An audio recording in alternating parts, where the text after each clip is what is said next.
Panibagong araw, panibagong adventure. Naisipan namin mag-celebrate ng birthday ng kapatid ko dito sa biyak na bato ng Santiago, Ilocos Sur. Tara, samahan nyo kami sa isa na namang masayang lakad.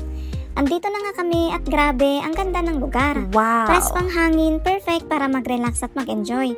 Dahil gutom na kami, nag-ihaw agad kami ng pork, tilapia at syempre ang paborito kong oyster. Niluluto pa nga lang pero di na nakapagpigil yung pinsan ko. Kumain na agad ang pagtawid gutom kasi di pa naiihaw yung iba.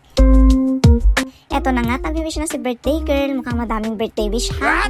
Pagkatapos namin mag-ihaw, kumain na kami ng sabay-sabay. So ayan lang, ganito lang namin sineselebrate ang birthday ng kapatid ko. Simple lang pero puno ng tawa, kwento at alaala. Ang saya, tawanan lang habang kumakain. At syempre, pagkatapos kumain, ayan ng food coma. Yun na nga, tulog na agad sila dahil busog na busog.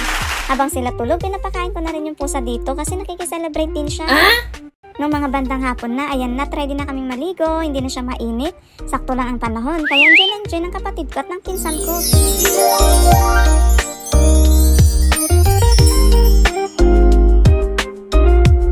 Dito may nakita pa silang starfish.